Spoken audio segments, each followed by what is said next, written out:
It was 4 in the morning when something heavy rolled across the road and stopped my life in its tracks literally. I say. And if you'd asked me an hour before, I'd have told you trains stayed on tracks and people minded property lines. But that was before my neighbor decided to park a rusty caboose across my driveway and call it progress.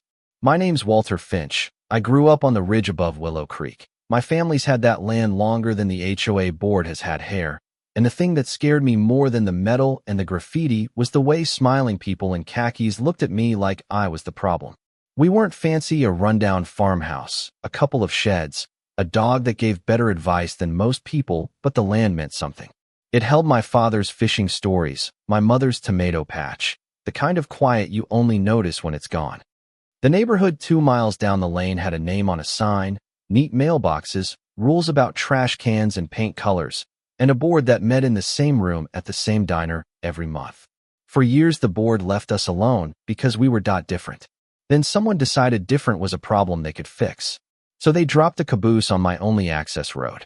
Not a metaphor, a real, steel, 60-year-old caboose, lowered by crane in the dark, with floodlights and a banner that said private access controlled, and 5 very tidy people who insisted they had the legal right to do it. Lillian Mays, the board president, had a smile that looked like it was carved from granite and the kind of calm that made the rest of them follow. She greeted me like I'd showed up late for a funeral I hadn't been invited to. "You can't park that there," I told her, and she folded her hands and said, "We can, Mr. Finch. This road is a community lane now." Her voice was soft. The offer underneath it was not.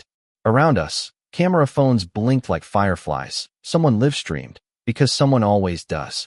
It felt surreal, like waking up in a movie where the script had been rewritten without asking. The first act of any story has to set the stakes, and the stake here was simple access. Without that lane, I couldn't reach the mailbox, the tractor, the barn where my aunt kept the old deeds. Without the lane, the county map turned me into an island. Without access, property becomes a pretty paperweight. So I did what you do when the thing you love is threatened. I started collecting evidence. I filmed the caboose. I drove to the county office and asked for records. I bothered old MS.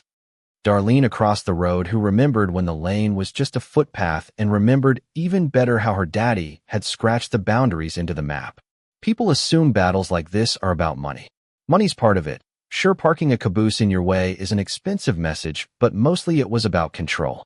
Lillian and her board wanted to tidy up what they called blight.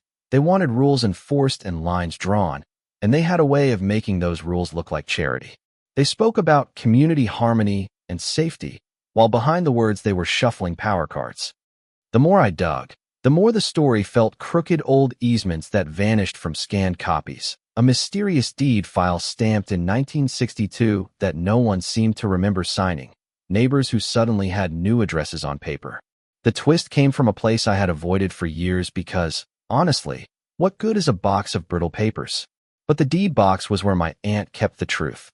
It was tucked under a stack of yellowed letters and a faded fishing trophy, and the moment my fingers brushed the paper, I felt like a kid finding his grandfather's secret recipe. There it was, a clause no one had mentioned, a paragraph of legal language tucked into an otherwise ordinary parcel of text that said, in plain enough terms, that if the community ever attempted to convert the lane into a common controlled access, without full title transfer from the original owners, the property would revert to the adjacent landholders, the people actually touching the lane, until a legal remedy was properly filed. It was small and dry, and it hit me like a bell. That was our paragraph 12. Not sexy on the surface, but the kind of sentence lawyers whisper about at dinner parties, the kind that eats away at someone else's smile when read aloud in public. It meant the board had acted hastily, without the paperwork that would have turned their cable into right-of-way. It meant, possibly, that the caboose was not a statement of power, but a legal mistake waiting to be corrected. Armed with that clause, I stopped being the angry neighbor and started being the inconvenient truth. I called my old friend Mara, who'd been a public records clerk before she tired of bureaucracy and opened a bakery. She knows how to read the spaces between lines. We pored over county books, the scanned PDFs, the ledger lines where someone had smudged an ink signature. We found signatures that didn't match, notaries whose stamps were missing, a surveyor's map that had been redrawn with a shaky blue pen.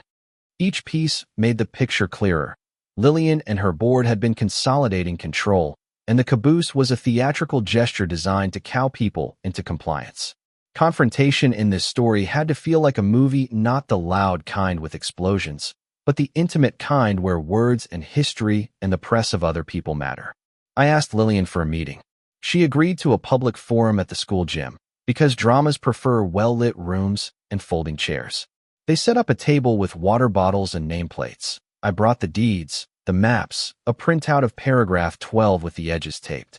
When I stood at that podium, lights in my face, I felt the old farmhouse in my bones and something fierce in my chest. "You brought papers," Lillian said to the room, like it was an accusation and a confession all at once. "We brought safety." She smiled at the crowd. A few neighbors clapped automatically. Others, who lived 2 doors down and had kids in the school choir, looked uncomfortable. I read the clause. It's a boring sentence if you're trying to be poetic, but when you say it out loud, it becomes a weight. If conversion to controlled access occurs without proper title transfer, adjacent owners retain reversionary rights until legal remedy. The gym got quieter. Phones stopped. Even the kids in the back stopped trading snacks. They called lawyers. They called the county. They organized a vote as if votes could make right what papers made wrong. We argued, and they argued, and somewhere between all of that a lot of folks remembered little kindnesses and old slights and private grudges that started years ago and suddenly looked like the reason for public theater. Lillian's defense was durable. She spoke about homeowners' safety, about liability when cars sped down that stretch, and she was persuasive because she had rehearsed the language that sounds reasonable at meetings. My counter was simpler legal title, history, promises made to people who lived here longer than the board had existed. At the climax, there was a procedural emergency meeting. The county clerk showed up because someone had filed an injunction, not mine, mind you, someone else who wanted to stop an escalation. Papers flew, microphones cut out, and for a moment it was just us, the crowd, and the metal smell of industrial lighting. When the clerk read back the signatures, when he pointed to the flawed chain, the room shifted. It wasn't cinematic in the theatrical way, there were no gavel bangs, but it had the quiet satisfaction of a locked clasp finally undone. The vote that followed wasn't overwhelming, but it was decisive enough. The board conceded, because the law is often a better bully than any of them. After the legal dust settled, things changed, not like in the movies where angels sing and houses are cleaned, but the caboose was moved, the lane reopened, and my neighbors and I sat on lawn chairs and argued about whether Lillian would return the dues she'd collected for lane improvements. We found small restorations, a cracked fence mended, a shared bench by the creek, a plaque someone insisted captured the story in 3 sentences. Lillian read a short apology, and I accepted it the way you accept coffee from a stranger who spilled the first pot, with a cautious nod. The community held a potluck where the caboose was later repurposed into a tiny museum about local history, which felt oddly right. The thing that blocked us became the thing that reminded us. But the ending wasn't clean. Even now, when I drive down that lane, I see the people who cheered Lillian on the first day and the ones who stood with me. And sometimes the old arguments flare over different things: paint colors, mailbox heights, where the community garden should be.